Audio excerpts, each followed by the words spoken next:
at first team level, I think there's a certain set of demands. What are the fans demanding? What are the fans demanding from their club? What are the board hiring you to do? And what's the best fit for the players?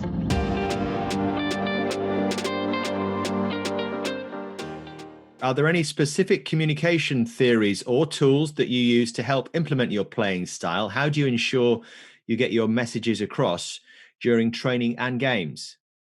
We keep it very simple in terms of, like, underneath them headings of owning the pitch, owning the ball, winning inside the penalty areas. There's obviously a lot of subcategories underneath that. We work a lot in units. So the training can't all be 11v11. It would be boring. So there's moments where people go off in small units and we allow the players' voices to come out.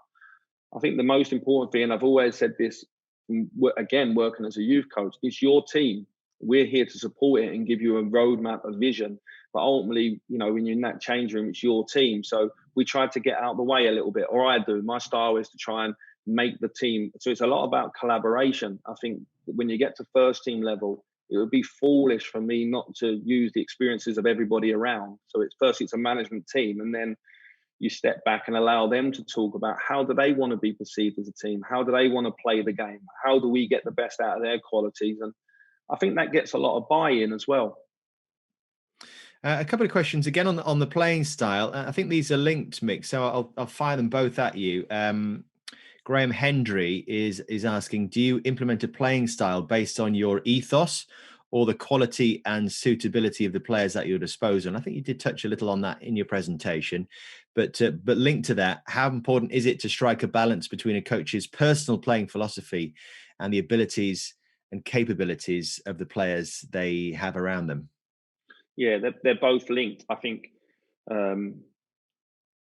certain clubs, so if you're an Ajax, you're hired to coach that way and they recruit for that way. And I think that's a lovely way to do it. Barcelona may be the same. In the UK, that's not always been the way with our clubs. Our clubs, generally, the manager comes in and he implements a style. So we've not had that in our clubs ingrained for many years. Like I said at the start, you have your ideas, but it's times the club. Your club, the moment you go in the club, the situation they're in, you have to work towards it. Do you have the right players? I think when you go in, if you're a youth coach, you can implement a philosophy in an academy. For sure, you can recruit for it and develop players for it. At first team level, I think there's a certain set of demands. What are the fans demanding? What are the fans demanding from their club? What are the board hiring you to do? And what's the best fit for the players?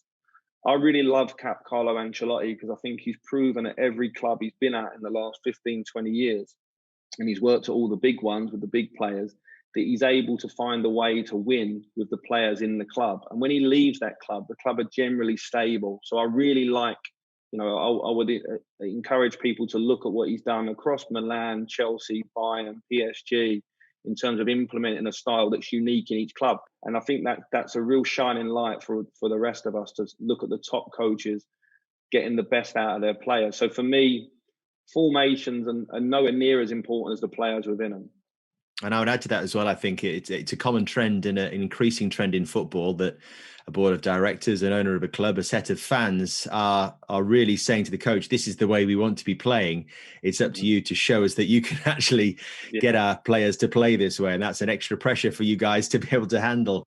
Saidul Islam, on your experience in Brazil, what would you say was your biggest learning, your biggest takeaway from your time in Brazil? There was a few things, so I'm going to have to knock these out. First thing is that some of the players in Brazil, they need to be a football player. They don't want to be. So there's a difference. They don't have the same as the English kids. And I'm not, I don't want to generalize here, but hopefully it makes sense.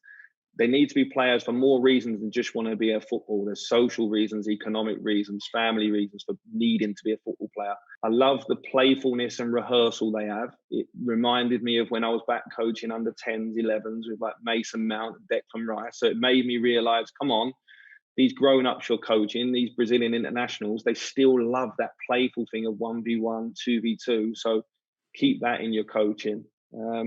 And then the culture's massive. Like, I think in football, why do we play out the way we play in England, and why do Brazil play the way they play, and Spain and France? And them things are fascinating to me. So just standing back in Brazil and understanding the culture, both the good and the bad things, was massive for my development. We talked about that alignment between players, fans and management. But how would you get players and fans to buy into a philosophy if it's not producing immediate results on the pitch? I think that's a really interesting point.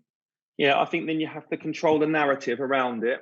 You know, like the word project in football doesn't always work, does it? Or you're working towards a plan. But I think they're the awkward questions you've got to ask on the way into the club. When you sit in front of that board of directors and that sporting director, they're going to hire you. I think it's time to have a real conversation. I think you don't ever want to be in a position where you're just taking a job just to get a job. I think you've got to ask the questions, because you're going to need that support around you. You need to sell that vision. And when I talk about controlling the narrative, that's everybody. It's not just a manager after a game justifying, okay, this is a process. It's the players as well. It's the board.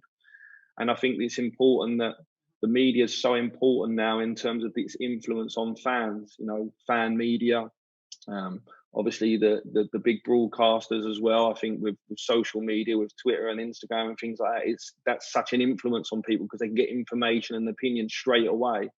So I think the big clubs and the big players, that they control the narrative very well. And I think ultimately you have to be moving forward, don't you, David? And I think that sometimes, you know, why does one coach do fantastic in one club and not do well in the other? So I think you don't want to be in a position where you're just taking a job. I think you have to play the long game. You have to pick well in the job that you're going to go into. You have to ask the right questions, and then you need to get everybody on the bus. And I think that's why I say it's a management team, or it's a club movement rather than a Mick Beale movement or a Dave Jones movement if you're going into a club as a manager.